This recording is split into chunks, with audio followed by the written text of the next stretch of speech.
लेकिन उसके रिएक्शन में इन्होंने फायर शुरू कर दिया।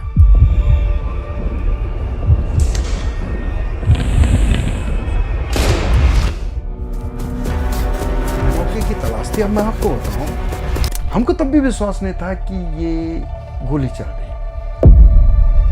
कुछ लोग ढोल नगाड़ों के साथ में थे, महिलाओं में बहुत उत्साह था, युवाओं में जोश था, और जो हमसे आगे के अग्रज लोग थे उनमें भी बड़ा एक उत्साह था। पूरे रास्ते भर में हजारों आंदोलनकारी, लेकिन किसी ने बोला नहीं कि हम किराया देंगे तो चलना। गाड़ी वाले ने कहा मैं गाड़ी लेके जाऊंगा, कुछ लोगों ने कहा चलो भाई हम तेल अरेंज करेंगे। तो ये आंदोलन तो अपने आप में एक इतिहास में इतना बड़ा आंदोलन है जिसको हम कहें स्वस्फूर्त आंदोलन, और बगैर किसी अपेक्षाओं के। और उस समय ये कभी नहीं माना गया कि हमारे साथ ये हादसे हो सकते हैं या ये स्थितियां आ सकती हैं। अब क्या प्लानिंग थी ये मैं नहीं समझा। फायरिंग रोकी तो हैंड्स अप किया और आगे की तरफ बढ़ा मैं। तो मैं यूं थोड़ा सा यूं टर्न हुआ था। जैसे मैं टर्न हुआ तो मेरा फायर,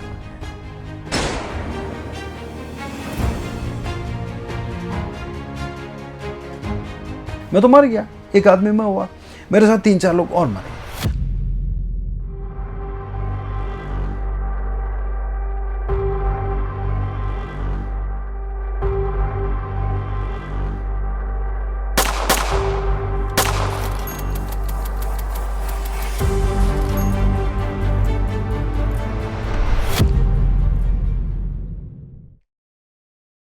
नमस्कार, पहाड़नामा के इस एक और नए एपिसोड में आपका हार्दिक स्वागत है।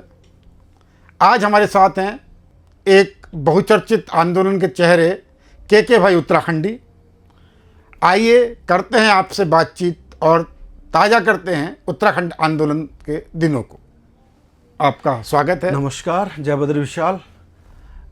मैं कमल किशोर डिमरी, एक आंदोलनकारी, और आपका जो ये राज्य आंदोलनकारियों के लिए समर्पित पहाड़नामा का सफ़र चल रहा है, उसमें मैं आप सभी लोगों को नमस्कार करते हुए और आपको धन्यवाद भी दूंगा कि जब राज्य की 25वीं वर्षगांठ हमने मनाई और आपने ये जो एक निर्णय लिया कि इस सफ़रनामे को हमें एक बार फिर से ताज़ा करके इस कहानी को, इस इतिहास को आम जन के सामने लाना और नए पीढ़ी के सामने लाना है, नए युवाओं के बीच में ये संदेश देना है कि कैसे उत्तराखंड बना। तो इसके लिए मैं आपको बहुत बहुत धन्यवाद देता हूँ। धन्यवाद डिमरी जी। जब उत्तराखंड राज्य आंदोलन प्रारंभ हुआ था 1994 का जो दौर था, तो वैसे तो उत्तराखंड राज्य आंदोलन के इतिहास बहुत पुराना है, लेकिन 94 का जो दौर था उस समय आप क्या करते थे? मैं उस समय पढ़ाई कर रहा था, कॉलेज में था, मैं बीएससी कर रहा था और मैं गोपेश्वर में पढ़ता था, पीजी कॉलेज गोपेश्वर में। उसके बाद उस टाइम पे जो 94 का आंदोलन हुआ था उस समय मैं टिहरी चला गया था कुछ टाइम के लिए। पिताजी वहाँ जॉब करते थे। अच्छा। तो पुरानी टिहरी में मैं पढ़ाई कर रहा था। फिर मैं वहाँ से आंदोलन से 2-3 दिन पहले गोपेश्वर आ गया था, और गोपेश्वर जैसे ही पहुँचा तो पूरे शहर में एक बड़ा माहौल था, एक उत्सव का जैसा माहौल होता था। वैसे सारे पहाड़ में उस समय आंदोलनकारी बड़े जोश और खरोश में और बड़ी ऊर्जा से भरे हुए होते थे। युवा साथियों में बहुत उत्साह होता था कि हम अपने प्रदेश के लिए संघर्ष कर रहे हैं, अपने समाज के लिए संघर्ष कर रहे हैं, अपने लोगों के लिए संघर्ष कर रहे हैं। तो जैसे ही मैं गोपेश्वर पहुंचा तो सारे लोगों ने मिलकर के ये बात रखी कि हमें दिल्ली कूच करना है और दिल्ली में जो हमारी रैली होनी है उसके लिए जाना है। तो यही सारी योजनाएं बन रही थी। तो उसमें मैं भी शामिल हुआ। फिर ये तय किया गया कि कुछ बसें होंगी, कुछ गाड़ियाँ होंगी, टैक्सियाँ तो नहीं होती थी उस समय, लेकिन ये कमांडर एक जीप का मॉडल, कमांडर जीप होती थी, वो सारी तैयारी थी। और कुछ लोग ढोल नगाड़ों के साथ में थे, महिलाओं में बहुत उत्साह था, युवाओं में जोश था, और जो हमसे आगे के अग्रज लोग थे उनमें भी बड़ा एक उत्साह था कि हम अपने उत्तराखंड की लड़ाई कर रहे हैं, संघर्ष कर रहे हैं उत्तराखंड के लिए।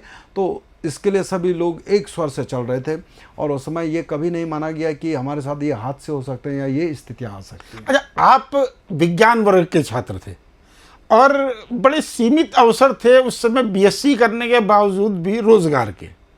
तो आप रोजगार के क्षेत्र में जाने की जगह एकाएक उत्तराखंड राज्य आंदोलन में कूद पड़े, तो आपके घर वालों का रवैया क्या था उस समय? देखिए, उस समय जो हर घर की कहानी थी, तो हर घर के अंदर एक जोश था, एक उत्साह था, एक त्याग भी था। तो कभी किसी ने तो ये नहीं बोला कि आंदोलन में क्यों जा रहे हैं, लेकिन आंदोलन की ये परिणति होगी, ये किसी ने सपने में भी नहीं सोचा था। हम देवभूमि कहते हैं उत्तराखंड को, और देवभूमि का मतलब है कि हमारी जो सोचने की, विचारने की जो शक्ति हमारी, उसको हम अपने समतुल्य मानते हैं, कि समान रूप से मानते हैं कि इतने शांत लोग हैं, इतने कूल लोग हैं, बातचीत करेंगे, संघर्ष करेंगे, नारे लगा के किसी बात को करेंगे, सरकार मानेगी और पूछेगी कि क्या चाहिए।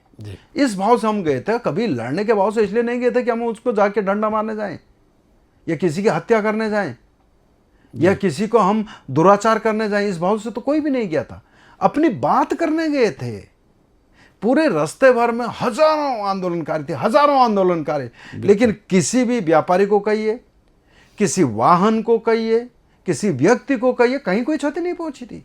बिल्कुल। तो ये तो इन्होंने माहौल बनाया कि कुछ और गुंडाई करना है, दंगा करना है। किस बात का दंगा?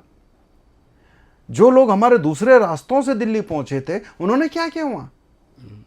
वो भी तो एक जगह पे खड़े होकर बातचीत कर रहे थे, अपना सम्मेलन करना चाह रहे थे। और जो लोग यहां से जा रहे थे, मैं ही अपनी बात करूं तो मैं तो गोपेश्वर से चला था 250 किलोमीटर समझिए, ऋषिकेश होकर उसके बाद जाके हम रामपुर तो रह गए। तो कोई बीच में कोई दुर्घटना थोड़ी की थी किसी। बिल्कुल। जब आप ऋषिकेश चले थे, गोपेश्वर थे, तो आप कितने लोग थे? बस में थे आप या कमांडर में थे? शुरुआत में मैं बस में था। अच्छा। और बसों की संख्या भी मैं बता नहीं सकता, क्योंकि जैसे गोपेश्वर से चली 10-20 बसें गोपेश्वर से चली, तो कुछ तब तक जोशीमठ से भी चलती रही। फिर उसके बाद हमारे यहाँ नंदानगर, विकासनगर घाट कहते हैं, वहाँ से चली, गैरसैंण से चली हैं, कुछ ग्वालदम से चली हैं, कुछ पोखरी से चली हैं, कुछ कर्णप्रयाग से चली हैं।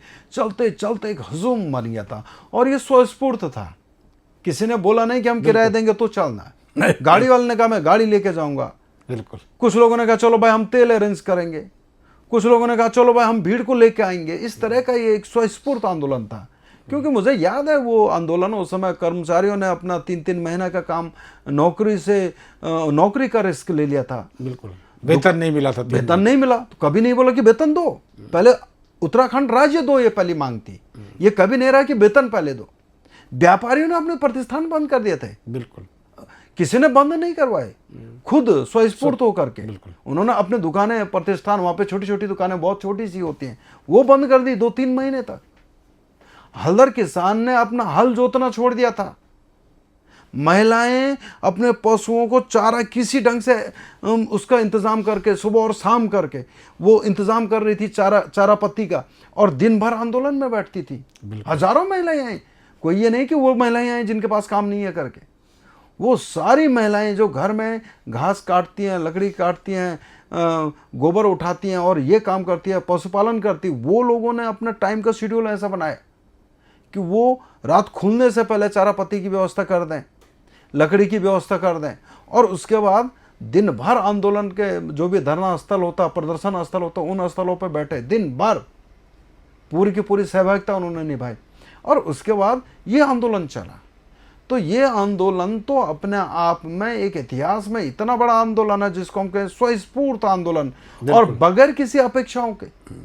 सिर्फ एक मांग थी, हमें अपना उत्तराखंड राज्य चाहिए, सिर्फ इसके लिए ये सब हुआ था। आप उस यात्रा को थोड़ा सा विस्तार से बताएंगे। जब आप दिल्ली के लिए चले थे गोपेश्वर से जी, भाई गोपेश्वर से चले थे तो बहुत उत्साह के साथ में थे, बहुत जोशीले कॉलेज में पढ़ने वाले विद्यार्थी लोग थे हम सब।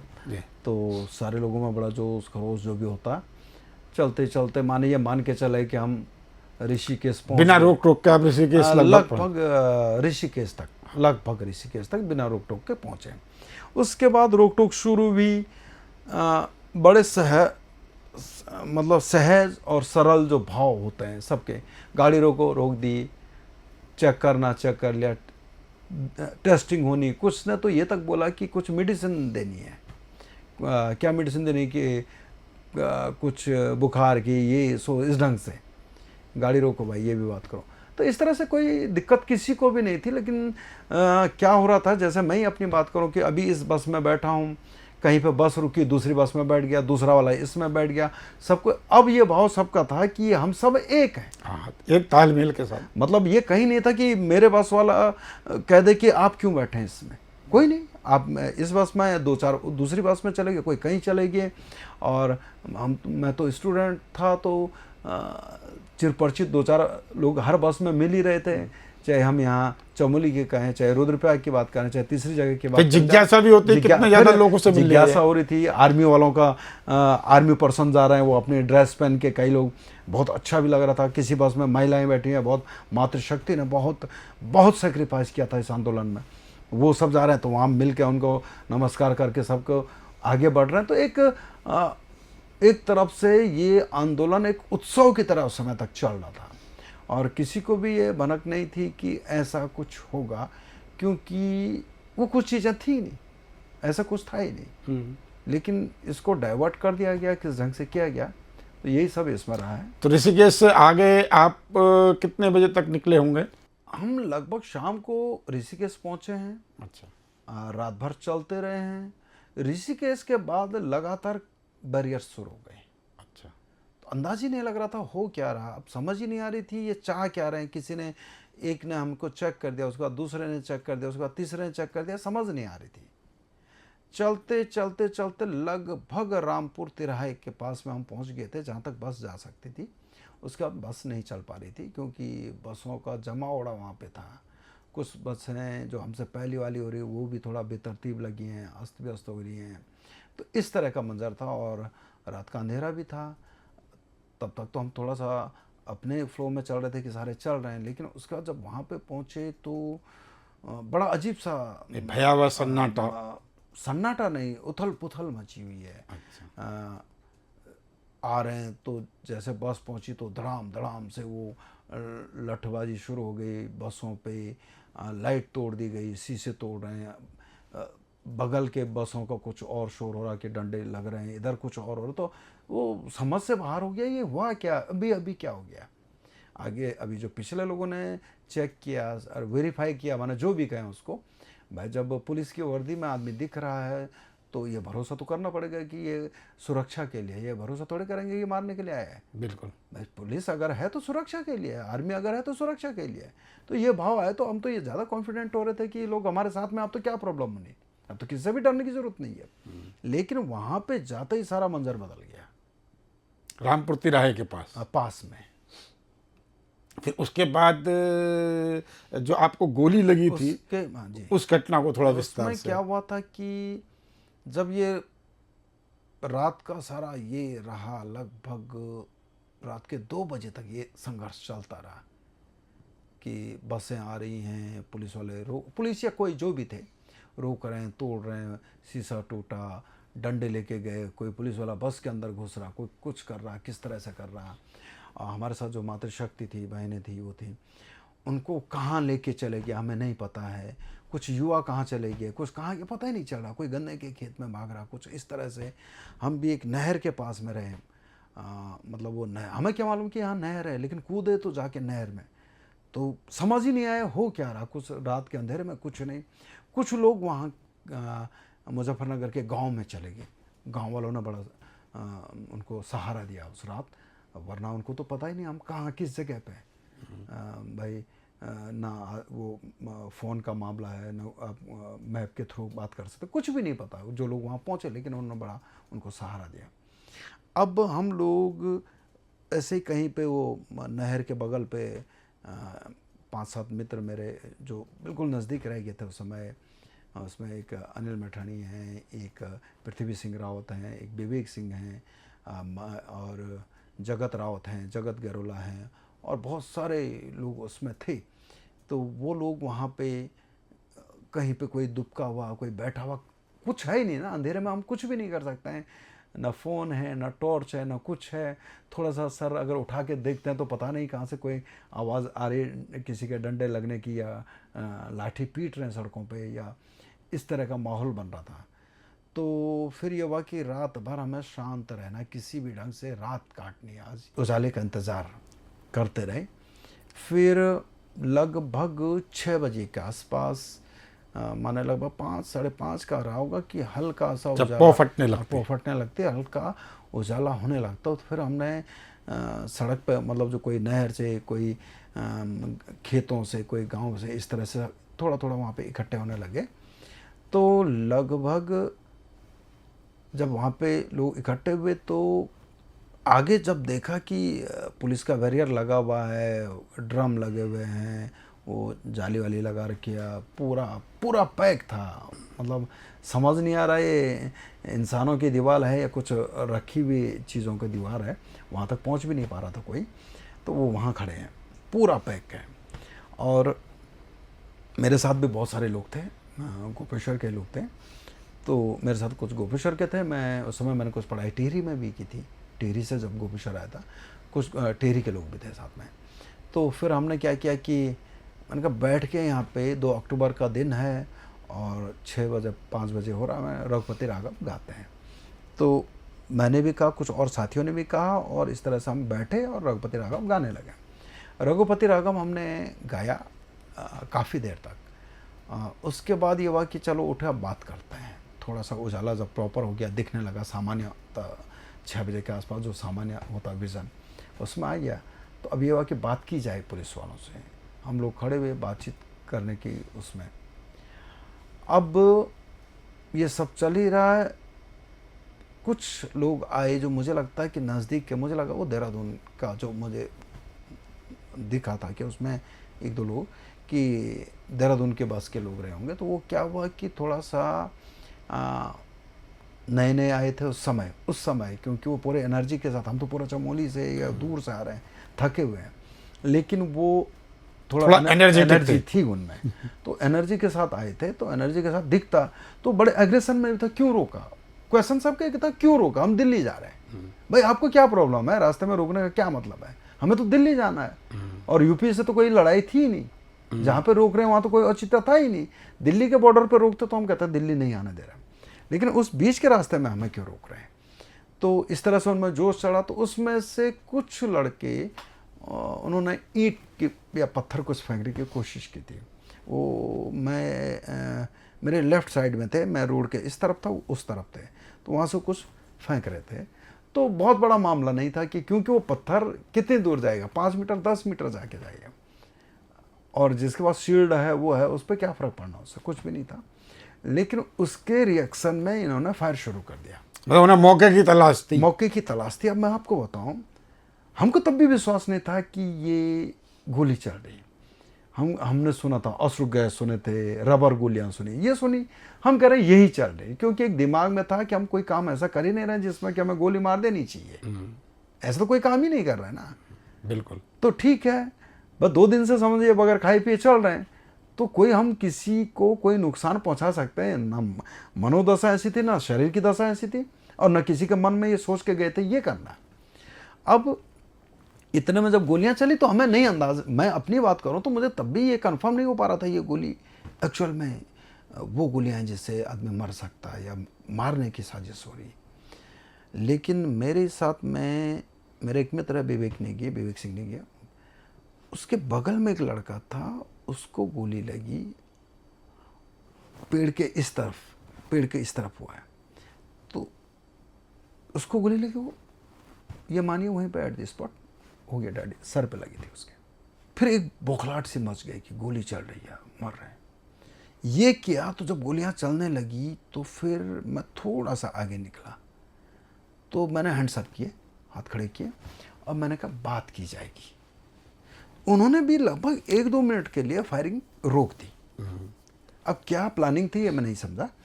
फायरिंग रोकी। जब मैं हैंड्स अप करके चलने लगा तो मेरे अगल बगल पे भी कुछ लोग चलने लगे। कौन कौन लोग थे तो उसमें 2-4-10 लोग और आ गए। हाँ, मतलब 10-15 लोग और हो गए, लेकिन कौन लोग थे मैं एग्जैक्ट नहीं बता सकता हूँ, क्योंकि वो एकदम चीज़ें सारी बदल गई। मैं ही नहीं पहचान रहा हूँ बगल पे कौन खड़ा, मतलब मनोदशा हमारी एकदम बदल गई हैंड्सअप करके। क्योंकि मुझे ये था कि इनके पास तो इतनी बंदूकें हैं, इतने लोग हैं कि फायर होगा तो सारे मर जाएंगे ना, और मरना तो कोई मतलब क्यों मार रहे हैं उसका भी कोई कारण नहीं है। तो हैंड्सअप किया और आगे की तरफ बढ़ा मैं, मेरे साथ 5-7 लोग और आगे बढ़ते बढ़ते गए। मुझे दिख रहा है सामने आदमी है, अगर उसे मारना ही होता तो मुझे डंडे से पीट सकता था, मतलब इतना सामने बिल्कुल नज़दीकी में 10 मीटर के डिस्टेंस पे होगा, इतना इस डिस्टेंस पे। और जैसे वहां पहुंचे उन्होंने फायर शुरू कर दिया। अब जब फायर शुरू किया तो हमारे पास कोई भी ऑप्शन नहीं है, हैंड्स अप हमने किए हुए हैं। मुझे लगा हवाई फायर करेंगे, तो मैं यूँ थोड़ा सा यूँ टर्न हुआ था। जैसे मैं टर्न हुआ तो मेरा फायर लग गया। अच्छा, बस चांस की बात है, मैं बेहोश नहीं हुआ और मुझे लगा भी नहीं गोली से मरते हैं। क्या समय मैं नहीं कह सकता, अदरवाइज शायद कि अगर ऐसा होता तो वहीं पे शायद सदमे से ही हाँ आदमी फिर गुजर जाता। हो जाता। तो जब मेरे ये गोली लगी तो मैं एकदम रोटेट कर गया इस पैर पे, 3-4 राउंड घूम गया पूरी तरीके से, पूरा राउंड कर गया। दर्द भी, झन्नाटा भी, और एक अजीब सा करंट, मतलब आप उसको फील नहीं कर सकते। आपके राइट लेग में, मेरे जांग में, थाई पे गोली जो लगी। गोली लगी।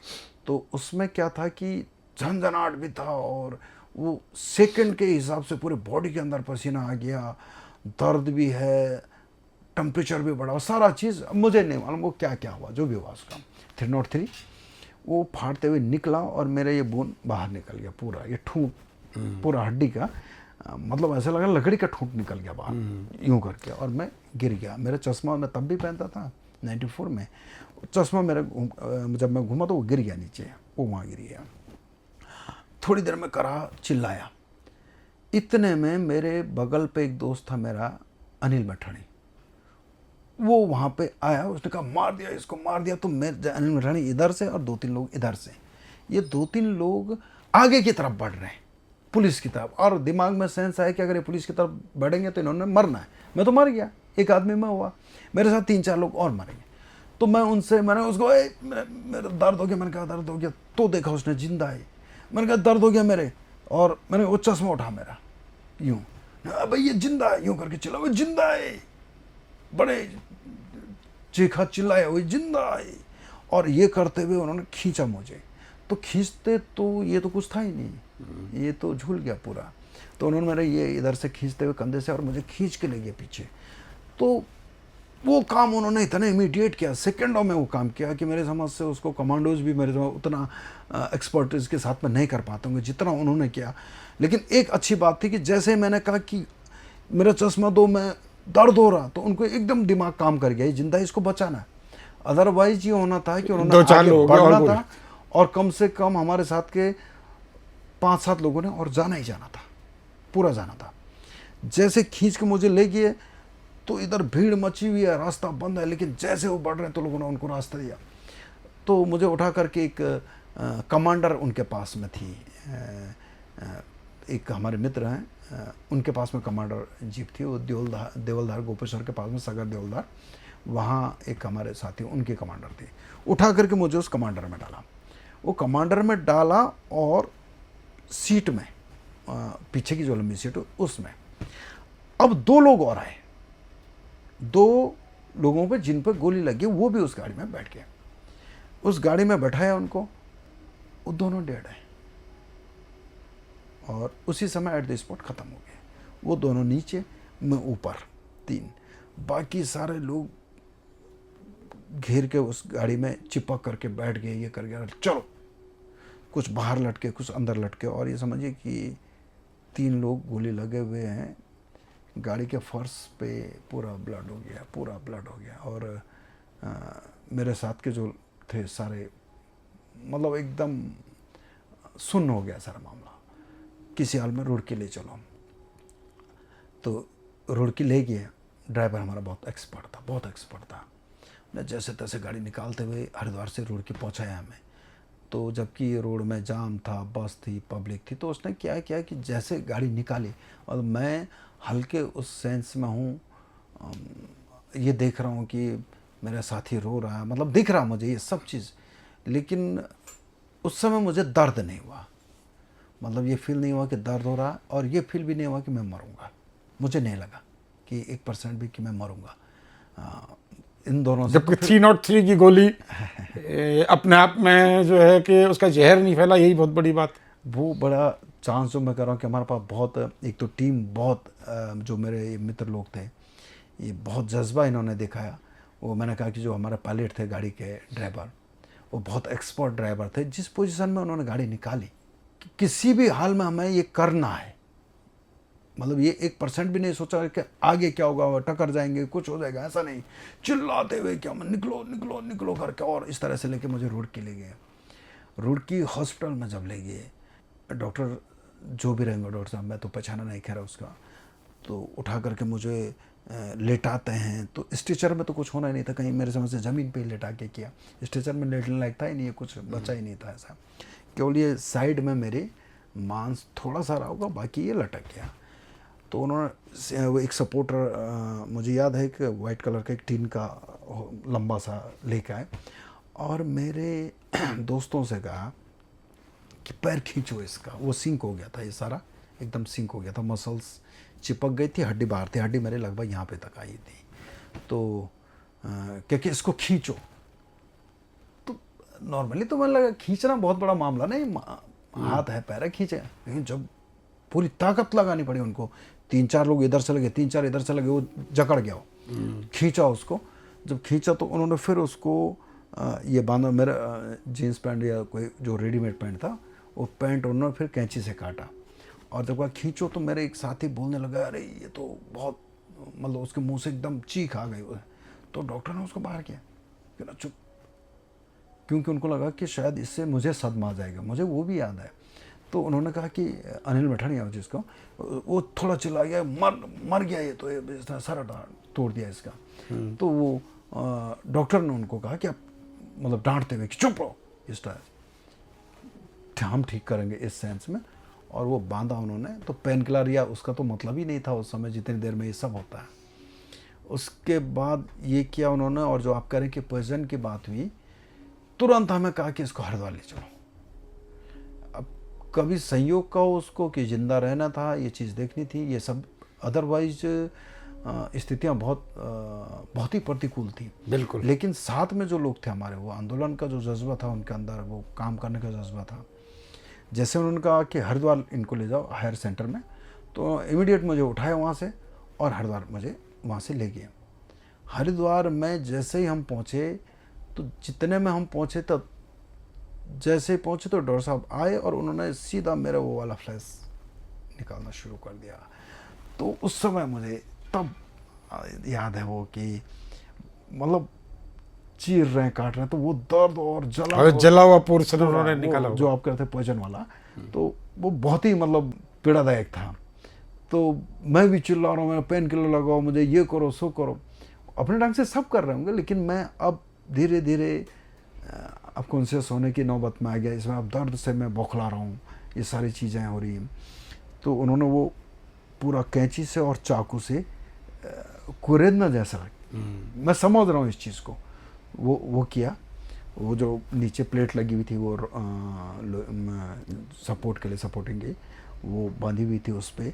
उसके बाद उन्होंने वो सब किया, और जो भी दिया होगा, पेन किलर दिया होगा या कुछ मेडिसिन जो भी दी होंगी, उसके बाद इधर पूरा होल आर पार हो गया। और वो आर पार दिख रहा सबको, मेरे दोस्तों को भी दिख रहा है, ये दिख रहा कि पूरा छेद है। तो ये लग रहा है कि अब तो मामला गया।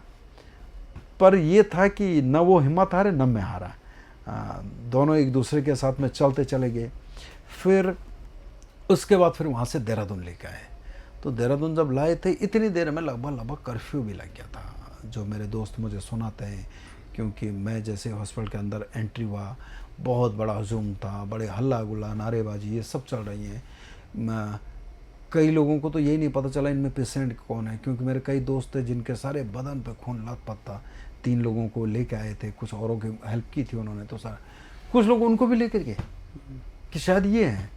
तो तब उन्होंने बताया भाई हम वो नहीं हैं, वो तो हमारे साथ का तो वो हैं। तो फिर ये पता चला कि उनको कि इसको भी हॉस्पिटल लेके, मतलब कहीं बेड में जहाँ पे ट्रीटमेंट चल रहा वहाँ किया। फिर देहरादून में मेरे समझ से मैं 1 रात रहूँगा। तो उसी दिन उन्होंने कहा कि इनको अब हायर सेंटर ले जाना पड़ेगा। तो फिर जो भी बात होगी तो ये हुआ कि इनको चंडीगढ़ ले जाना है। उस समय गोली में कितने लोग घायल हुए होंगे या कितनी मौतें हुई होंगी, आपको कुछ ऐसा अंदाजा है? भाई नॉर्मली एक्चुअल आंकड़े मेरे ख्याल से अभी तक भी नहीं है। उसका कारण क्या है एक्चुअल इसलिए नहीं बता सकते हैं कि भाई जैसे जब तक मुझे गोली नहीं लगी तो मुझे मालूम है कि मेरे से पहले एक लड़का गोली लगी थी जिसके सर पे लगी थी। एक और लड़का था, एक शिव सिंह नेगी अभी हमारे साथ में, वो ट्रीटमेंट के टाइम पे मुझे मिले थे। उनके लंग्स को टच करते हुए गोली गई और नीचे गिर गई, मतलब लंग्स फटना नहीं गई, लंग्स फटा नहीं, वो एक संयोग है उनका। उनको गोली लगी थी करीब 8-10 लोग तो एट द स्पॉट मुझे लगता है कि वहाँ पे गए, और उसमें क्या था कि जो लोग उठा पाए उठ गए, उनका तो कोई ना कोई गिनती या कुछ है। कुछ लोग ऐसे जिनको शायद ये भी नहीं पता होगा कि वो कहाँ चले गए, क्योंकि जो लावारिस में ही लावारिस रहे। टाइप कुछ रहा होगा तो उसको तो पता ही नहीं है। और बहुत कुछ ये भी नहीं था जब हम चले थे कि किसी का बायोडाटा रखा, लिस्ट बनी है, ऐसा कुछ नहीं। बता तो रहा हूँ मैं कि बीच में गाड़ी में जो बैठा वो चलो। जो गाड़ी में बैठा वो चल पड़ा। जिस गाड़ी में आप चल रहे हैं तो कोई आपको नहीं बोल रहा आप इस गाड़ी में क्यों चल रहे हैं, सब एक साथ चल रहे हैं। मैं कहाँ को हूँ, आप कहाँ के, ये कोई बहुत ज़्यादा क्वेरी करने की ज़रूरत ही नहीं है, इंक्वायरी कोई नहीं थी। तो इस तरह से 8-10 लोग तो वो रहे जिनको लगी है, उसके बाद ज़्यादा भी हो सकते हैं और इसमें कुछ घायल लोग भी थे। लेकिन एक बात ये भी है कि उस समय के दौर में जो कहा जाता, और जो मैंने फर्स्ट फिर जिस समय मैं हैंड्स अप करके गया था, उस समय लगा था कि केवल पुलिस नहीं है, कुछ पुलिस के भेष में कुछ लोग हैं, चाहे उनके पहनावे से है, चाहे उनके देखने से लग रहा कि शायद पुलिस के लोग नहीं होंगे। इस तरह की भी आशंका वहाँ पे थी, और मुझे भी लगी थी ये चीज़ कि ऐसा है।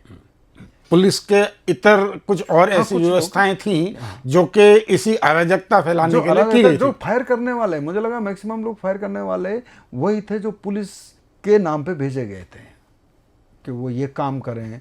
जो रास्ते में हमें चेक भी कर रहे थे, शायद उनमें से भी कुछ लोग ऐसे थे जो पुलिस नहीं थे। पुलिस नहीं थी। 2 अक्टूबर 1994 आपके गोली लगी, ठीक। उत्तराखंड राज्य 2000 में बना। तो जाहिर है जब आपकी इतना गंभीर घटना रही तो आप लंबे समय तक अस्पताल में भी रहे होंगे, तो आपका इलाज भी चला होगा। तो 94 से लेकर 2000 तक उत्तराखंड की राजनीति में जो रसूख वाले लोग हैं उनका क्या रवैया था एक ऐसे आंदोलनकारी के प्रति जो कि उस समय एक जनता की मांग के लिए घायल हो?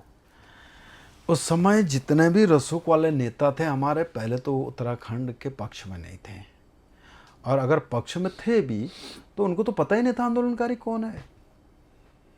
वो तो मुझे एक बच्चा है करके, या कोई एक लड़का जिसको चोट लगी, या एक आदमी है जिसके साथ हादसा हो गया, एक महिला है जिसके साथ अत्याचार हो गया, केवल भाषणों तक उनका रहा। क्योंकि मुझे याद है कि लगभग 1 साल तक चंडीगढ़ में ट्रीटमेंट कराता रहा। पीजीआई चंडीगढ़? पीजीआई चंडीगढ़ में लगभग। उसके बाद 94 के बाद 94 में जब गोली लगी थी, यहाँ से मैं नेक्स्ट डे देहरादून से यहाँ से मैं जाके चंडीगढ़ चला गया। उसके बाद कोई ये पूछने वाला नहीं था कि अगर हमारे उत्तराखंड के, एक चीज़ थी, जब उत्तराखंड आंदोलन हुआ है और गोली लगी है तो जो भी लगी होगी, जिसको भी चोट लगी हो, उत्तराखंड आंदोलनकारी तो होगा, बिल्कुल, वो बाहर का थोड़ी होगा। तो जब आप चंडीगढ़ घूमने आ रहे हैं, चंडीगढ़ में कई लोग थे जिनका कि अच्छी अप्रोच थी, आना जाना था, वो लोग कोई भी वहाँ आने को, हॉस्पिटल में आने को राजी नहीं था, जबकि पीजीआई चंडीगढ़ में ही ट्रीटमेंट चल रहा। और नॉर्मली जो वहाँ पे लोग थे, चंडीगढ़ में लोकल लोग थे, उत्तराखंड के लोग थे, यहाँ तक कि हिमाचल के लोग थे, उन्होंने बहुत कोऑपरेट किया, बहुत कोऑपरेट किया। कोऑपरेट मीन्स जो उनका एक इमोशंस थे, उसमें मुझे याद है कि जिस जगह पर मुझे रखा गया ट्रीटमेंट के लिए, ये सब चीज़ें, वो इतने सारे सेब वहाँ पे उन्होंने इकट्ठे कर दिए, क्योंकि जिसकी जो श्रद्धा, एक मन का भाव, भाई और क्या कर सकते हैं, मेरे यहाँ सेब अच्छे होते हैं। तो मुझे याद है इतना पूरा एक, ये मान के चलिए कि आपका एक अलमारी भर जाती है, उतना सेब उन्होंने वहाँ पे रखा है। उत्तराखंड आंदोलनकारी है, इसको सेब खिलाने, जो अच्छे सेब हैं करके, ये सेब इसको खिलाने, ऐसा भाव सबका था। चंडीगढ़ के लोगों ने बहुत कोऑपरेट किया। वहाँ पे एक बिष्ट जी थे उस समय, पहाड़ी समुदाय के, पहाड़ी समुदाय ने बहुत बहुत कोऑपरेट किया। लेकिन जो हमारे एज ए लीडर कहें हम, या बाद में भी जो लीडर बने, वो कोई भी वहाँ पे ना तब आया, ना आज तक कोई उनका कोऑपरेट किया हो। तो ऐसा कुछ नहीं है। मंच पे भाषण दिए हैं, देते हैं, अभी भी दे रहे हैं। अच्छा, आपने उसके बाद फिर आपका आंदोलन में जुड़ाव जारी रहा? आंदोलन में मेरा लगातार जुड़ाव जारी रहा, क्योंकि मैं उसके बाद जब ये सब हुआ था तो 1 साल मैं हॉस्पिटल में ही समझिए ट्रीटमेंट करता रहा, ये सब किया। फिर मुझे लगा कि मुझे अब कुछ ऐसा काम करना पड़ेगा जिससे शायद मेरे आजीविका का मुझे साधन जुटाना पड़ेगा, क्योंकि मुझे लाइफ का रिस्क का धीरे धीरे, उस समय तो आंदोलन के समय तो ये सारी चीज़ें समझ नहीं है, लेकिन धीरे धीरे जब जो भी आए ये कहे कि कैसा जीवन जिए, जो भी उनके हर कोई कैसे रहेगा, क्या करेगा, ये बहुत सबके, तो मेरे भी बाद में मुझे भी ये चुभने लगी ये चीज़ें। फिर मैंने थोड़ा पढ़ाई जितनी कर पाता था जिस पोजीशन में, वो पढ़ाई की और बीएड का एग्ज़ाम दिया, बीएड निकाला। तो बीएड में मेरा सिलेक्शन हो गया। फिर मैं बीएड करने गोपेश्वर चला गया। तो वहाँ फिर बीएड किया मैंने। फिर बीएड के साथ में फिर उसके बाद लॉ किया। फिर लॉ करते करते मैं वहाँ पे कॉलेज का प्रेसिडेंट भी रहा, पीजी कॉलेज गोपेश्वर में। मेरे साथ किस समय? वो 96 में। 96 94 में मेरा ये हुआ था, 95 पूरा उसमें गया और 96 में मैं फिर आप छात्र संघ अध्यक्ष में आ गया था। तो एक्टिव रहा और कंटिन्यू इस चीज़ को आगे बढ़ाते रहे हम। आंदोलन हुए, ये सब चीज़ हुए, तो मैं वहाँ पे करता रहा। कभी भी कोई सम्मेलन होना है, कोई बातचीत होनी है, कोई जुलूस निकलना है या आंदोलन की बात होनी, तो वहाँ मैं कंटिन्यू रहा। थोड़ा सा मेरे को तकलीफ़ तो हो ही रही थी, चलना फिरना ये सब चीज़ें बहुत मुश्किल के काम थे, लेकिन हौसले से मैं चलता रहा। बैठा नहीं, कभी नहीं, तो बैठा नहीं, फिर चलता ही रह गया। अदरवाइज़ मेरे साथ ही कुछ थे जिनको गोली लगी, वो चल नहीं पाए। जिसने नहीं, आपकी हिम्मत है। जिसने पहले दिन बेड पकड़ लिया, नहीं चल पाया। आज भी हैं कुछ लोग। ये अच्छा, अब फिर उसके बाद आप राजकीय सेवाओं में कब आए? मैं फिर जब ये सारी चीज़ें, परिस्थितियाँ ऐसी बनी, तो राज्य बना 2000 में। 2000 में राज्य बना। फिर चीज़ें ये हुई कि ये एक माहौल बना कि भाई ये तो कुछ कर ही नहीं रहा और कैसे जीवन यापन करेगा, ये करेगा। तो बीएड किया था मैंने।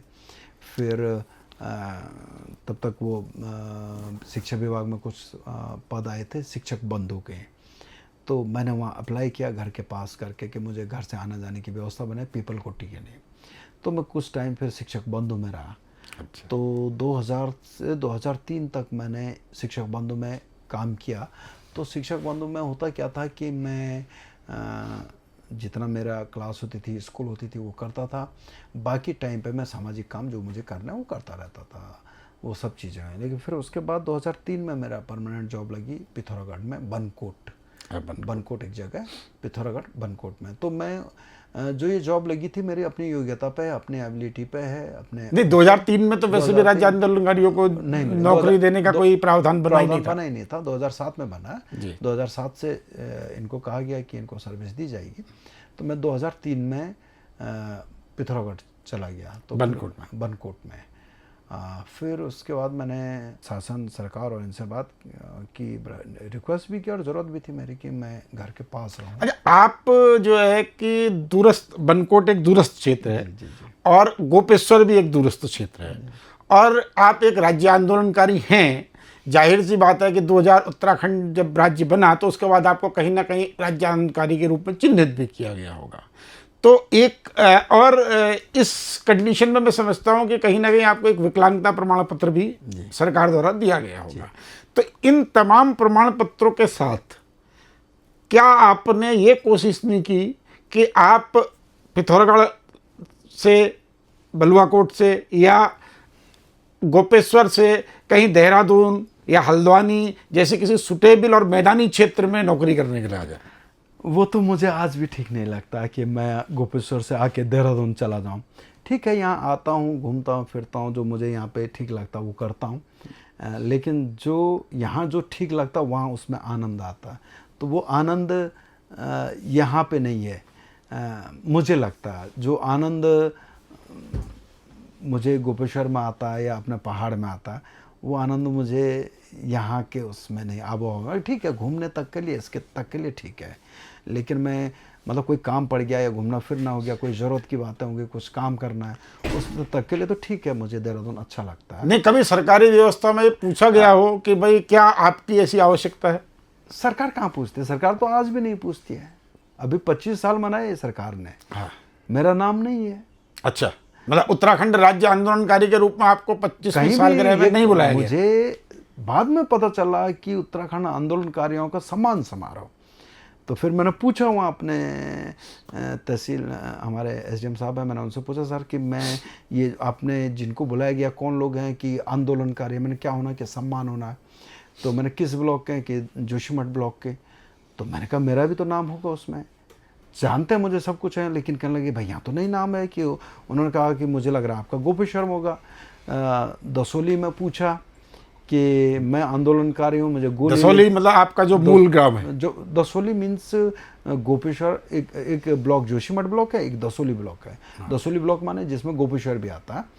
तो फिर उनसे पूछा कि आप आंदोलनकारियों को सम्मानित कर रहे हैं और ये सब है, तो मैंने कहा मुझे क्यों नहीं इनविटेशन आया कि आपका नाम यहाँ नहीं है। अब मैंने कहा दसोली में मेरा नाम नहीं है, जोशीमठ में मेरा नाम नहीं है, डिस्ट्रिक्ट के लिस्ट में मेरा नाम नहीं है, अगर तो फिर मेरा नाम कहाँ है? तो फिर मैंने एक बात बोली कि आपके द्वारा मुझे एक प्रमाण पत्र दिया गया है, ये प्रमाण पत्र क्या वापस ले सकते हैं आप? अच्छा। मैं इसको वापस कर देता हूँ, हाँ, क्योंकि मेरी जॉब आपने नहीं दी, बिल्कुल। मुझे अभी तक कोई पेंशन या कोई लाभ आज तक नहीं मिलता है, न दिया, न कभी इन्होंने प्रपोज किया, ना इन्होंने पूछा कि आपको देना चाहिए नहीं देना चाहिए। कोई पेंशन के लिए नहीं पूछा गया है, कोई जॉब के लिए नहीं पूछा गया, किसी लाभ के लिए नहीं पूछा गया। और जो सम्मान आप देना चाह रहे हैं उस नाम का, मुझे मिले न मिले ये बात नहीं है, लेकिन उस आदमी को मिलना चाहिए जिसने उत्तराखंड के लिए संघर्ष किया, गोली खाई। अगर मुझे नहीं पूछा तो मेरे जो गोली खाए हुए व्यक्ति को आप सम्मान नहीं दे पा रहे हैं, तो इसका मतलब जो जेन्युइन उत्तराखंड आंदोलनकारी है उसको तो आप सम्मान दे ही नहीं पा रहे हैं। ये पक्की बात है कि हर व्यक्ति उस समय आंदोलनकारी था। वो दौर ऐसा था कि उस समय कोई आंदोलन से अछूता कोई नहीं था, बिल्कुल कोई भी व्यक्ति नहीं अछूता। मैं बोलता रहा हूँ कि वो हलदर किसान जिसका कहीं नाम ही नहीं होगा, उसे खेती छोड़ के आ रखा हो, वो कर्मचारी जिसने 3 महीने तक नौकरी को ठोकर मारने की स्थिति में ला दिया था, वो आंदोलनकारी है। सबका नाम थोड़ी होगा, ठीक है, नहीं है। लेकिन इस बात का मुझे भी कोफ्त हुई कि ये जब गोली खाए हुए व्यक्ति को कहते हैं कि तुम्हारा नाम नहीं है, तो फिर तो मेरे जैसे कई लोग छूट रहे होंगे। तो ये मैंने क्वेश्चन किया, और मैं आज भी कर रहा हूँ आपके माध्यम से, अगर आप कोई लाभ नहीं दे पा रहे हैं, आप कोई सम्मान नहीं दे पा रहे हैं, आपको केवल मंचों पे भाषण देने के लिए चाहिए, तो भाई बेहतर है हमारा वो सर्टिफिकेट वापस ले लें। मैं तो देना चाह रहा हूँ वापस, उस सर्टिफिकेट को वापस ले लें, लेकिन बताए तो सही हमने देना कहाँ है। मैं क्यों उस कार्ड को, एक येलो कलर का पीला कार्ड है, वो कार्ड उन्होंने मुझे दिया है, उसको मैं करूँगा क्या? चिन्हीकृत राज्य आंदोलनकारी का जो कार्ड है। जी। तो मैं करूँगा क्या उसका? तो मैं आज भी कहता हूँ, या तो उसको हाँ, वापस एक आंदोलनकारी के रूप में जो एक सम्मान आदमी अपना सम्मान का हकदार समझता है, अगर वही सरकार नहीं दे पाती है तो ये तो एक व्यवस्था पे बहुत बड़ा प्रश्न चिन्ह है। भाई आंदोलनकारियों का जो पहले काम था, जब हम आंदोलन में कूदे थे, किसी ने नहीं कहा था हमको नौकरी चाहिए, किसी ने नहीं बोला था हमें पेंशन चाहिए, किसी ने नहीं कहा था हमें कोई सुविधाएं चाहिए। लेकिन आपने अगर चिन्हीकरण की और ये कहा आंदोलनकारी है और उसको आप सम्मान देना चाह रहे हैं, तो सम्मान तो मिलना ही चाहिए। बिल्कुल, सम्मान दूसरी चीज है, आपका रोजगार दूसरी चीज है। बिल्कुल। तो सम्मान तो आपको सम्मान की जगह पे देना ही चाहिए अगर आप सम्मान देना चाहते हैं। हाँ, अगर आप दिखा करके दे रहे हमने नौकरी दे दी, हमने पेंशन दे दी, तो मैं तो एग्जाम्पल हूं, मेरे पास कुछ नहीं मिला है। मुझे आज भी नौकरी उत्तराखंड के आंदोलन के कारण नहीं मिली है उस सर्टिफिकेट पे, और न मुझे कोई पेंशन मिली है उस आंदोलन के सर्टिफिकेट पे। जो लोगों ने मेरा सम्मान किया है वो मेरे आम उत्तराखंड के लोग हैं, वो एक हार्टली एक दूसरे के हम भी रिस्पेक्ट करते हैं। मेरे साथ उतने लोग थे, मैं उनका रिस्पेक्ट करता हूँ, वो मुझे एक आंदोलनकारी की तरह मेरे प्रति एक रिस्पेक्ट भी रखते हैं, एक मैं खुद को गर्वान्वित महसूस करता हूँ, मैं आंदोलनकारी हूँ, ये सब ठीक है। लेकिन सरकारी तंत्र का जो सम्मान की बात करते हैं वो सरकार ने कभी दिया ही नहीं, मुझे तो आज तक नहीं बोला है भाई। अब मैं दूसरों के नहीं जानता हूँ। 25वीं वर्षगांठ जो उत्तराखंड राज्य स्थापना की है, उस पर आपकी वेदना अपनी जगह जायज़ है, और ये सिर्फ आपकी वेदना नहीं है, उत्तराखंड राज्य आंदोलनकारी में सक्रिय रूप से भागीदारी करने वाले ऐसे कई हमारे आंदोलनकारी साथी हैं जिनका ये दर्द है कि मौजूदा समय में इस तरीके के जब मंच सजाए जाते हैं तो उन मंचों पे और चेहरे नज़र आते हैं जिनका कि उत्तराखंड राज्य आंदोलन से उस वक्त कोई लेना देना नहीं था। लेकिन हम इस व्यवस्था से थोड़ा और हटकर बात करते हैं। आप शिक्षा क्षेत्र से जुड़े हुए हैं, आपकी एजुकेशन उत्तराखंड के सुदूर पर्वतीय क्षेत्रों की है, और उत्तराखंड में जो आंदोलन हुआ था, राज्य आंदोलन, जब 94 का जो आंदोलन हुआ था, वो कहीं ना कहीं आरक्षण विरोधी आंदोलन के गर्भ से निकला था, और ये माना गया था कि हमारे क्षेत्र में युवाओं के लिए नौकरी और शिक्षा के अवसर कम होंगे, ठीक, इसलिए उत्तराखंड राज्य की मांग आई थी। तो आप क्या महसूस करते हैं कि 1994 में जो शिक्षा व्यवस्था हमारे प्रदेश में थी और आज 2026 में जो शिक्षा व्यवस्था इस प्रदेश में है, इसमें आप क्या फ़र्क महसूस करते हैं एक शिक्षक के रूप में? पहली चीज़ तो जब मैं अपनी बात करूं, 90 के दशक के जो एजुकेशन का सिस्टम था, जी अभी मेन चीज़ है एजुकेशन की क्वालिटी और क्वांटिटी। जी और इस बात को हम ना समझ पा रहे हैं, ना सरकार समझा पा रही हैं वो चाहती क्या है। स्कूल शिक्षा का माध्यम है, जी और जब शिक्षा अगर अच्छी होगी तो आप एक अच्छा नागरिक देंगे।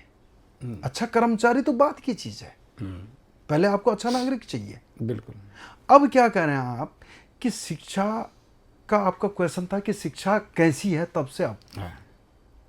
अभी हमारे यहाँ शिक्षा विभाग में मैं इंटर कॉलेज में पढ़ा रहा हूँ, और मैं तो शिक्षक संघ का प्रदेश अध्यक्ष भी रहा हूँ, राजकीय शिक्षक संघ का प्रदेश अध्यक्ष रहा हूँ मैं। जी और दिशा और दशा ये है कि हम इस किसी बस में अगर हम बैठें तो सवारियां कितनी अच्छी है ये प्रश्न नहीं है, बस कितनी मेंटेन की गई ये प्रश्न नहीं है। अगर एक्सीडेंट से बचना है तो पहली चीज है ड्राइवर कैसा है।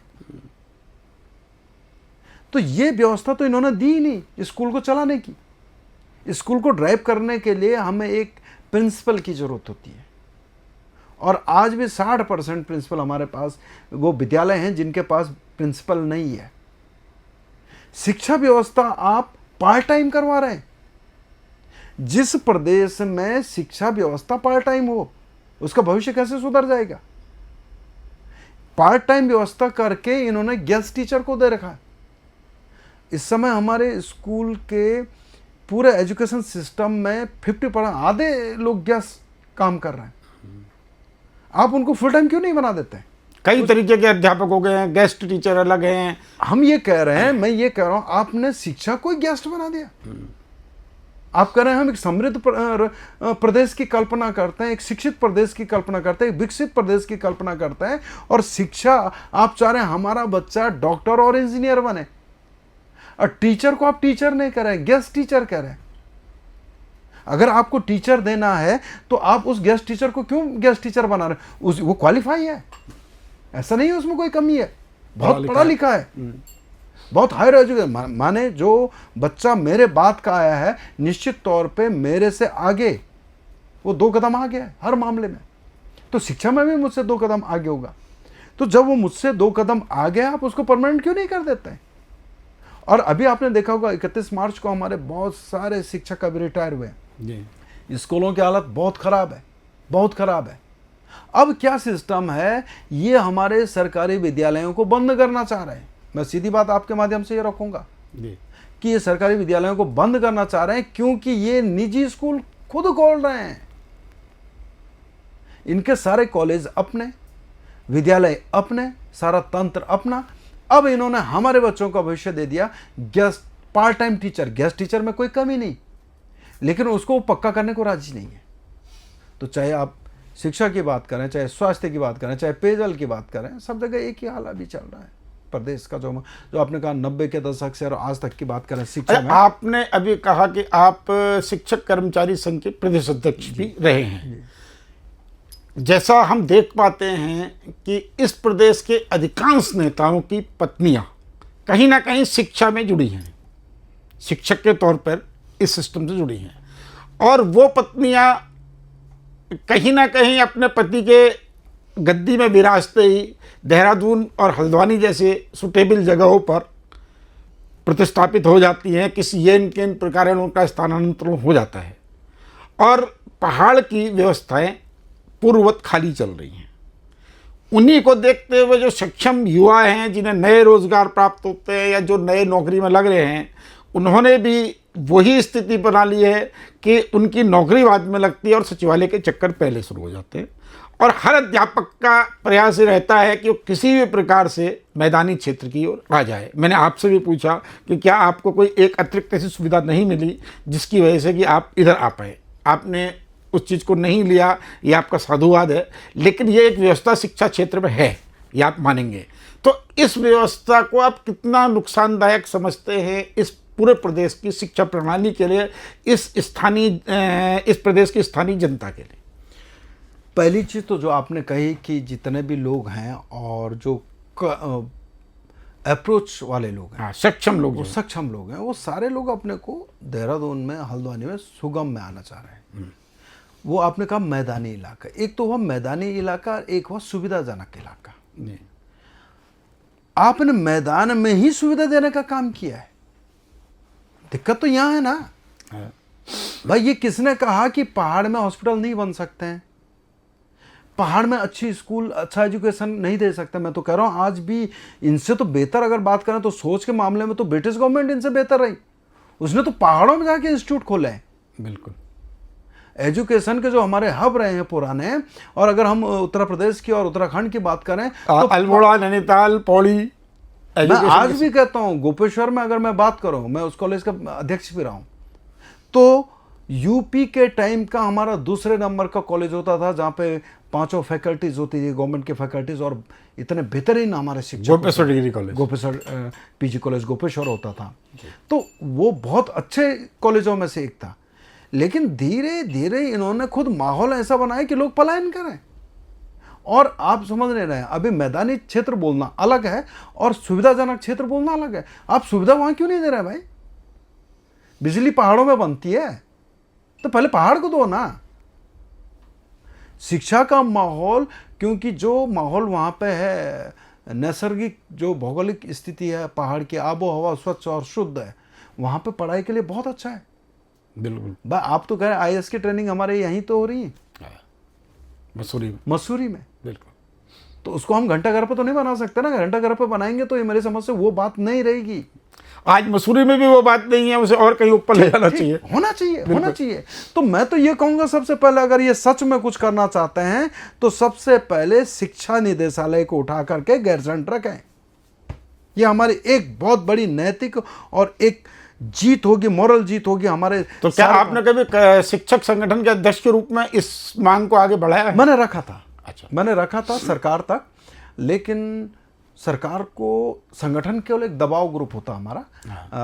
हम नीति निर्णायक नहीं होते हैं, हमें केवल रिक्वेस्ट और निवेदन करना होता है, और कभी कभी हम दबाव बनाते हैं। दोनों तरह से हमने कोशिश की थी, लेकिन उनको तो ये समझ आती नहीं, उनको ये समझ है ही नहीं कि हम अगर जिस दिन ये निदेशालय हमारा पहाड़ में चला जाए, निदेशालय हमारा गैरसैंण चला जाए, उस दिन आधी सरदर्दी तो इनकी खत्म हो जाएगी। और ये चाहते हैं सरदर्दी बने रहे, क्योंकि जो आपने कहा था इनको सुविधा चाहिए, सुविधा ये वहां देने को राजी नहीं है। ये वहां क्यों नहीं देना चाह रहे? अपने को सुविधा में रहिए, हम मना नहीं कर रहे हैं, वहां क्यों नहीं देना चाह रहे हैं, ये प्रश्न है। तो ये बड़ा एक उत्तराखंड का दुर्भाग्य ही मैं कहूँगा, क्योंकि उत्तराखंड इसलिए नहीं बना था कि हमें केवल एक भौगोलिक क्षेत्र चाहिए। जो आपने कहा था कि हमारे युवाओं को रोजगार मिलेगा, ये सब मिलेगा, और हम खुशी खुशहाल एक प्रदेश की कामना करेंगे। बिल्कुल। जिस प्रदेश को हम पहले करें, जिसके लिए संघर्ष किया, इसमें एक नया ट्रेंड इन्होंने लाने का प्रयास किया। घोष ब्लीज, कितना शर्मनाक शब्द है कि मेरे पूर्वजों का गांव भूतों का गांव, और नाम लिख रहे हैं घोष ब्लीज। तालियां बजा रहे हैं जिस दिन इसका उद्घाटन हो रहा है। आप तो मीडिया से जुड़े हुए लोग हैं। आज 2000 से ज्यादा गांव हमारे ताली बजा के कह रहे हैं कि ये गांव हमने घोषित कर दिया, और जो उस गांव के लोग हैं वो बेचारे ताली बजा रहे हैं। भूतों का गांव, मेरे दादा और परदादा का गांव भूतों का गांव, और मैं ताली बजा रहा हूं। तो इतनी संवेदनहीनता हो गई है, इस लेवल पर हम चले गए हैं।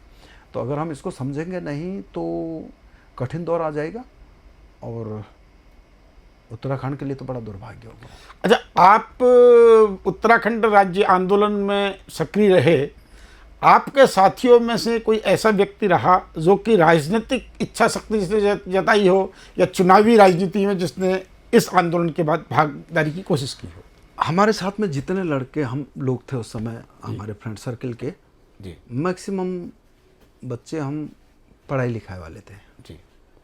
सब ने पढ़ाई लिखाई की, जितना ज़रूरत जितने कर सकते थे उस समय को वो पढ़ाई की। और लगभग सारे लोग आज भी कहीं ना कहीं सेवा गवर्नमेंट में ज़्यादा लोग हैं, टीचिंग में बहुत ज़्यादा लोग हैं, वो सारे लोग अभी भी वहाँ कर रहे हैं। लेकिन क्या आपको ये नहीं लगता है कि वर्तमान परिप्रेक्ष्य को देखते हुए और उत्तराखंड राज्य आंदोलन में जो जन भावनाएं थी, उन भावनाओं की समझ रखने वाले एक लोगों का ऐसा समूह जो कि राजनीतिक रूप से भले ही सक्रिय भागीदार ना हो, लेकिन एक जन दबाव के रूप में काम करे और पूरे क्षेत्र में इस बात को पहुंचाए कि हम कौन सा उत्तराखंड चाहते हैं, ऐसे किसी जन दबाव के लिए ऐसे किसी ग्रुप की, ऐसे किसी समूह की, ऐसे किसी संगठन की जरूरत आप महसूस करते हैं कभी? जी बिल्कुल करते हैं और कर रहे हैं, अभी कर रहे हैं। किस प्रकार करेंगे? इसको जितना सक्षम हो पाएंगे, जिस स्तर पे हम कर पाएंगे इसके लिए करेंगे, और जितना हो सकेगा वो करेंगे। जो भी उसका स्तर होता है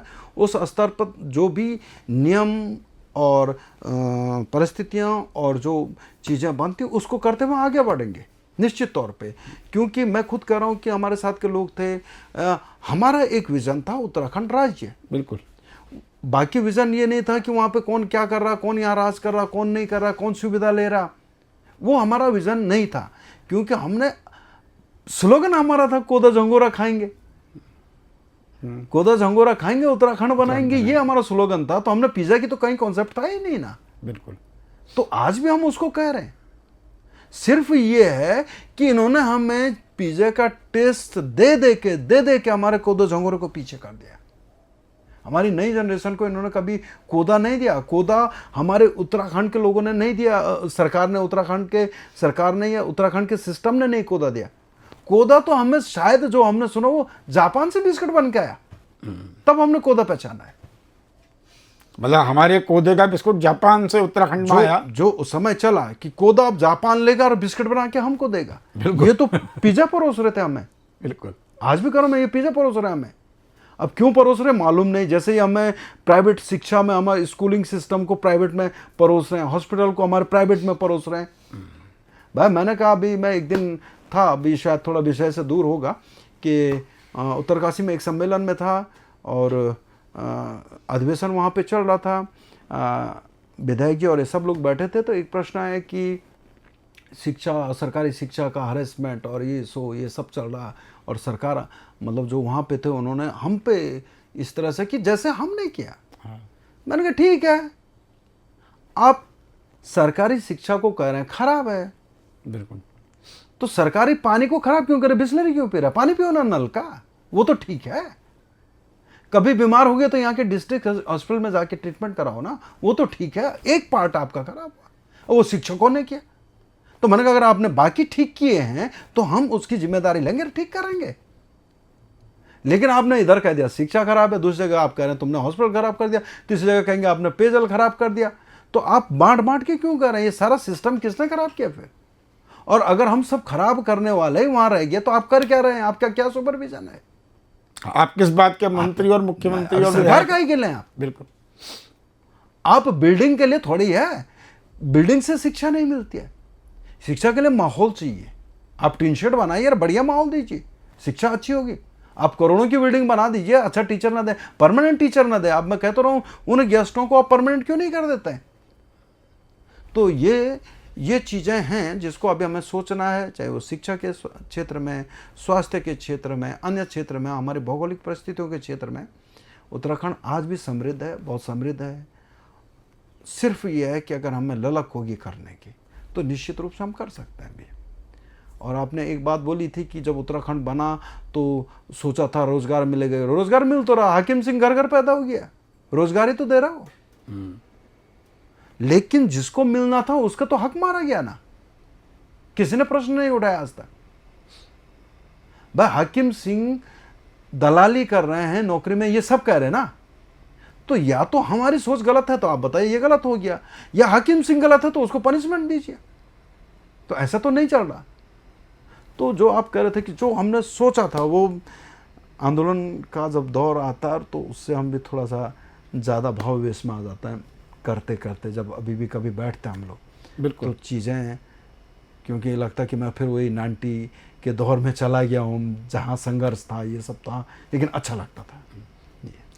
1994 का जो हमारा राज्य आंदोलन का संघर्ष था और जो सवाल थे वो सवाल आज भी अपनी जगह पर हैं।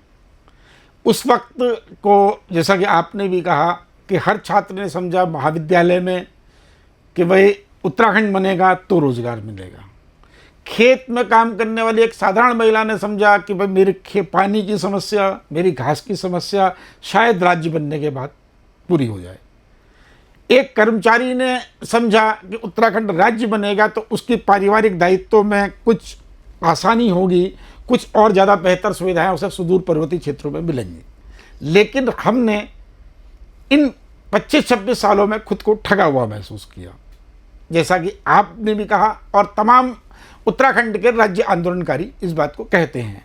लेकिन क्या इसके लिए हम राज्य आंदोलनकारी के रूप में हम भी जिम्मेदार नहीं हैं कि हमने प्रदेश के विभिन्न हिस्सों में वो अलख नहीं जगा पाई उत्तराखंड राज्य आंदोलन के प्रति, और हम अपनी नई पीढ़ी को उत्तराखंड राज्य आंदोलन और उससे जुड़े हुए सच को नहीं बता पाए? क्या इसके लिए हम जिम्मेदार नहीं हैं?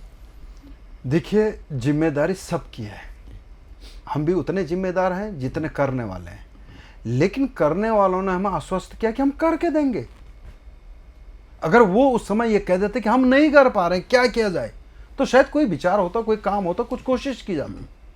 उस समय इन्होंने इतने भरोसे के साथ में हमें आश्वस्त किया है कि हम करके देंगे, तो हमने कहा आप करके देंगे तो हम बीच में व्यवधान क्यों डालेंगे? करो ना, अच्छा करो। तो अच्छा करने के लिए बात की गई। अब आप ही तो कह रहे हैं कि अभी चर्चा हुई तो गांव खाली हुए तो घोष विलेज बने, तो ये हमारा कॉन्सेप्ट है, तो हम उस कॉन्सेप्ट को लेके चल रहे हैं।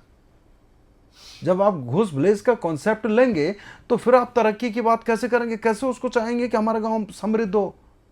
और जो आपने कहा कि अगर हम भी जिम्मेदार हैं, हम इसलिए जिम्मेदार हैं कि हमने भरोसा किया, हमने वही भरोसा किया जो हमने उस दिन वहां पे किया था रामपुर तिराहे पे उनके पास। तो ये सरकार और सरकार समान है क्या? ये लोग जो अभी आप कहना ये चाह रहे हैं कि आप तब भी ठगे गए और आप आज भी ठगे गए? आज ज्यादा ठगे जा रहे हैं। तब तो हम लड़ करके बात की थी, तो उन्होंने एक बार मारा और उसके बाद छोड़ दिया। यहां तो गर्दन मरोड़ के छोड़, पता ही नहीं चल रहा कि कब गर्दन पकड़ के मरोड़ रहे हैं। ठगे तब भी गए, आज भी गए, और उस दिन भी हमें यह भरोसा था कि वो ठीक लोग हैं जहां हम जा रहे हैं, इसलिए तो हम हैंड्स अप करके गए थे। और आज भी हम इनके सामने हैंड्स अप करके खड़े हैं कि करो भाई कुछ। लेकिन दिख रहा है, सिफर तो हो रहा है। इसका एक सॉल्यूशन किस तरीके से निकल सकता है? आज मौजूदा दौर की परिस्थितियां क्या हैं कि 1994-95 के बाद जो युवा पैदा हुआ है, जो आज युवा है, वो उत्तराखंड राज्य आंदोलन के बारे में मुझे नहीं लगता कि बहुत ज़्यादा जानता है। और हमारी कोई सरकारी व्यवस्था या कोई ऐसा निजी संस्थान नहीं है जो कि इन तमाम जानकारियों को, हमारे और आप जैसे लोगों के संघर्ष को जनता तक, नई पीढ़ी तक पहुंचा सके। तो इसके लिए एक शिक्षक के रूप में आप एक कार्य योजना अगर कोई बनाई जाए तो आप क्या कह सकते हैं? इसमें पहले तो मैं ये कहूँगा कि उत्तराखंड का जो इतिहास एक चीज़ है, उत्तराखंड आंदोलन का इतिहास एक दूसरा है। उत्तराखंड आंदोलन का इतिहास, जब आप कहा कि एक तो पुराना हमारा आंदोलन हुआ था जब हम पृथक राज्य की कल्पना की थी, वो तो बहुत पहले से हमारा हुआ था। फिर एक पर्वतीय राज्य का हमारा एक परिषद बनता था और बहुत सारी चीज़ें। लेकिन जो पैक जिसमें कि आप कहें कि हम सड़कों पे उतरे और तन मन धन से आंदोलन में शरीक हुए और मरने और मारने तक का जज्बा जब आया था, वो एक दूसरा फेज है। इस फेज को हमें उत्तराखंड के हर बच्चे से लेकर बूढ़े तक के संज्ञान में इस बात को, लेकिन इसको कहानी नहीं, कहानी बनाएंगे तो कहानियां तो आप फिल्मांकन इसका करेंगे तो कहानी दूसरी चीज हो जाएगी। बिल्कुल। उसको यथार्थ में क्या सच्चाई थी, क्या गलत था। अगर सच्चाई इसमें ये थी तो एक बात तो थी कि इसमें नेतृत्व नहीं था, जो मुझे उस दिन भी लग रहा था जब मैं हाथ खड़े हैंड्स अप करके जब गया तो वहाँ पे कोई इस तरह का, हम जबकि मैं तो कॉलेज का विद्यार्थी हुआ, छोटा लड़का उस समय, 17-18 साल की उम्र का, 18-20 साल का मैं उस समय हूँ। तो वहाँ पे मैं ये बात रख रहा हूँ, तो मेरे से आगे जिनसे मेरी अपेक्षा थी कि वो जाए रहे, थोड़ा बात करें, वो तो वहाँ पे कोई था ही नहीं।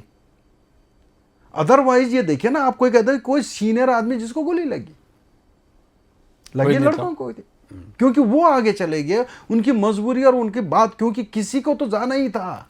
उनका जोश या उनकी मजबूरी। नहीं, अगर नहीं जाते तो और हालत खराब होते। बिल्कुल। गोली तो वो चला ही रहे थे। आप ये बताइए, जब तक गोली नहीं चली थी महिलाएं कहां चली गई हमारी, नहीं पता है ना। तब तो गोली नहीं चली थी, बिल्कुल। रात के अंधेरे में गोली नहीं चली थी, ठीक है ना। तो महिला कहां चली गई नहीं पता। तो जिसको वहां पे आगे जाके लीड करना था, वो नेतृत्व तो हमारा था नहीं, और थोड़ा सा हमारी इस ढंग की कमजोरी कहें उसको, कि हम ये नहीं समझ पा रहे थे कि जिनके सामने हम जा रहे हैं ये शत्रुवत व्यवहार कर रहे हैं। ये भाव किसी का अंदर। हाँ, अपनी सरकार से अपनी मांग करने के लिए। लोकतांत्रिक सरकार है, सबसे बड़ा लोकतंत्र कहते हैं हम इसको। तो यहाँ पे हमें भरोसा है ना इस पे, बिल्कुल। तो इसलिए हैंड्सअप करके और जाने आज भी हर आंदोलन की परिणति लगभग इसी प्रकार हो रही है, चाहे वो ढके छुपे में हो रही है, गोली नहीं चल रही तो जेल जाया भेजा जा रहा है। अब वो पद्धति बन गई। उसको दो चीजें होती, एक तो हम उसको अस्वीकार करके हटा देते हैं, और या हमको उसको स्वीकार करके चुप के उसका प्रदर्शन करते रहते हैं।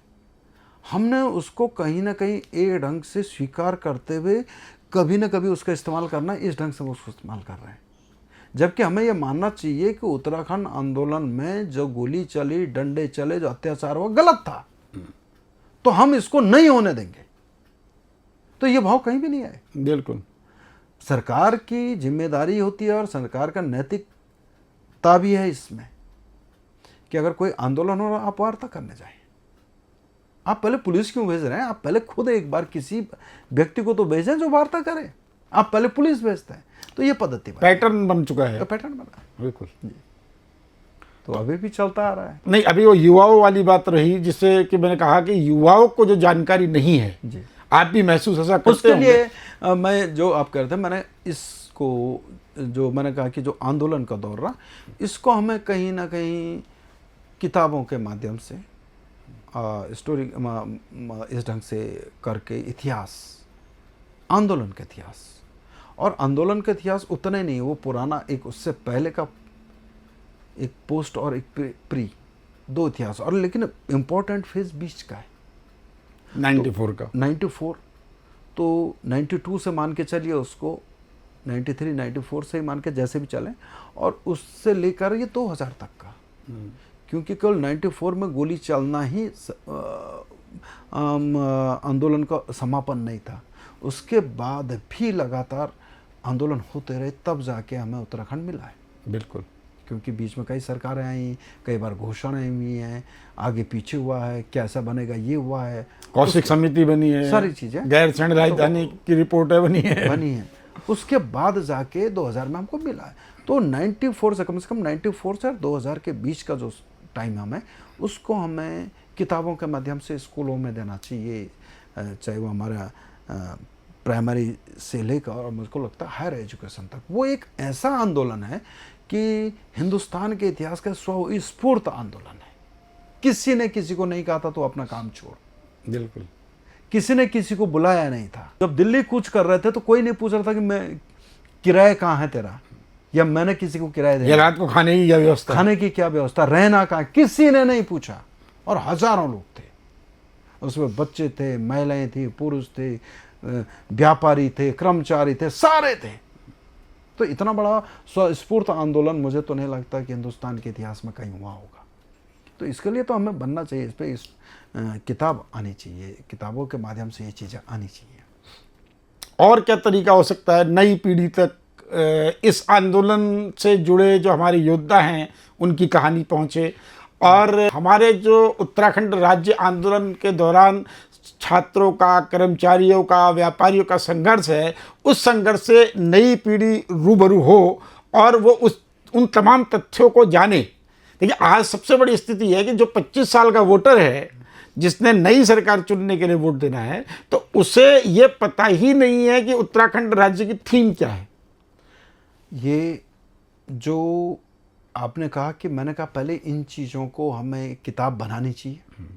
किताब के बाद आप उसको, आजकल बहुत सारे अन्य माध्यम हैं, आप इसको विजुअल बना सकते हैं, आप इसको स्टोरी सुनाने में बना सकते हैं, बहुत सारी चीज़ें कर सकते हैं, लेकिन एक सिलेबस का जैसा ही पार्ट हो। सिलेबस का पार्ट होगा, हमने क्या उत्तराखंड की राजधानी घोषित की थी, तो पता चलेगा ना कि हम झूठ बोल रहे हैं तब से। अब जो आप कह रहे हैं 25 साल का युवा, उसे तो पता ही नहीं हमने राजधानी भी घोषित की थी। भारत के इतिहास की बात करते हैं तो कलकत्ता हमने राजधानी बनाई थी, कहीं हमने झंडा फहराया था। ये तो इतिहास हम आज में बिल्कुल वही चीज आनी चाहिए कि अगर हमने कहा था कि हम उत्तराखंड बनाएंगे तो क्या स्लोगन था हमारा? कोदा झंगोरा खाएंगे उत्तराखंड बनाएंगे। तो कोदा झंगोरा खाएंगे तो कहां है वो? ऐसे बहुत सारे स्लोगन थे हमारे। जब हमने उत्तराखंड की राजधानी गैरसैंण तय कर दी थी, जब हमने कई चीजों को आगे बढ़ाने के लिए, आंदोलन को बढ़ाने के लिए तय किया था कि ये चीजें इसमें होनी है, तो वो चीजें हमारी आनी चाहिए कि जो हमारे परम आदरणीय इंद्रमणि बड़ोजी जी ने जो सपना देखा था, जो चीज़ें की थी, जो सोच लेके नुक्कड़ों पे जाके उन्होंने सभाएं की थी, बहुत सारे लोगों ने ये किया था। हमारे साथ के कुछ साथी लोग हैं जिन्होंने नुक्कड़ नाटक के द्वारा यहाँ से जंतर मंतर तक संदेश पहुँचाए थे। हमारे साथ के कई मित्र हैं, नाटक के माध्यमों से कहाँ राजधानी मांगी थी, क्या स्लोगन दिए थे, किन चीज़ों को। हमने कभी नहीं कहा था कि हमें नौकरी चाहिए, हमें यहाँ पे फ्लैट चाहिए, हमको यहाँ प्लॉट चाहिए, किसी ने नहीं कहा था। बिल्कुल हमको एक समृद्ध राज्य चाहिए था, अच्छी शिक्षा चाहिए थी, अच्छा स्वास्थ्य चाहिए था, एक विकास की योजना चाहिए थी, अपना हक चाहिए था, जिसको कहा था जल जंगल जमीन, यहाँ से शुरुआत हुई थी, वो हक चाहिए था। तो आज भी नहीं है, तब भी नहीं था। तो इन 25 सालों में हम कितना प्राप्त कर पाए हैं उत्तराखंड राज्य के लक्ष्य को? टाइम पास पूरा कर पाए, जी रहे थे, 25 साल पूरा कर दिया। बाकी जो उत्तराखंड की पहचान थी, जो स्वावलंबन था, जो गांव की एक धमक और एक चमक थी, वो खोई हमने। हम विलुप्त, पलायन इस तरफ बढ़े। मैंने सुनते हुए तो बहुत देखे लोग कि चाहे यहाँ कहीं, मतलब जो सुविधाजनक जगह पे कहता है अपने को, चाहे देहरादून में है, चाहे हल्द्वानी में है, यहाँ अच्छा नहीं लग रहा है, यहाँ मज़े नहीं आ रहा है, ये कहते हैं। लेकिन मैंने 1% भी ऐसा नहीं देखा जिसको ये कहते हैं यहाँ मज़ा नहीं आ रहा, तो वहाँ क्यों नहीं जा रहा भाई? वो जहाँ मजा आए, जहाँ मज़ा, जहाँ आनंद हो, जहाँ अनुभूति हो उस आनंद की, तो वो मैंने कोई नहीं देखा कि जाके कहते हाँ मैं वापस जा रहा हूँ। पहाड़ बचाओ का नारा यहाँ से आता है।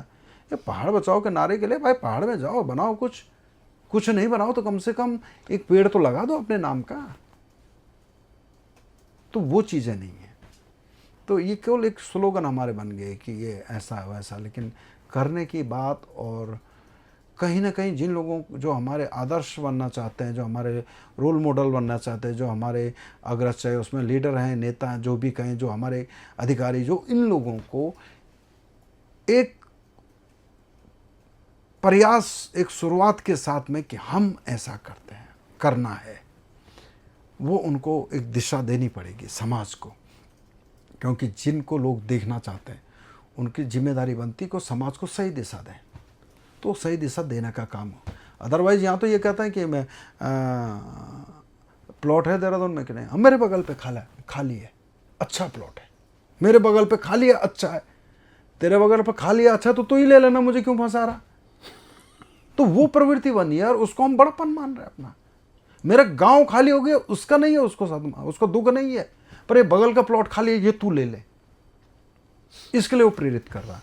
तो अगर हमारे रोल मॉडल जिनको कर रहा हूँ, जिनको देखते हैं, समाज देखता है, अगर वो कहें नहीं मुझे यहाँ नहीं चाहिए, मैं इसको बेच के जा रहा हूँ, चलो भाई मैं वहाँ रहूँगा, तो उस दिन तो सारी चीज़ें बदल जाएंगी।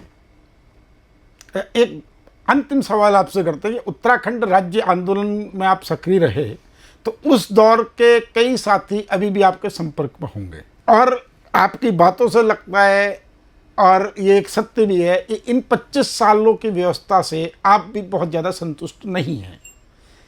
लेकिन अगर कोई एक ऐसा प्रयास संयुक्त रूप से उत्तराखंड राज्य आंदोलनकारियों द्वारा एक ऐसा गैर राजनीतिक प्रयास किया जाए जन जागरण का और उन तमाम मुद्दों को पुनर्जीवित करने का जो कि 1994 के आंदोलन के दौरान आम सहमति से तय हुए थे।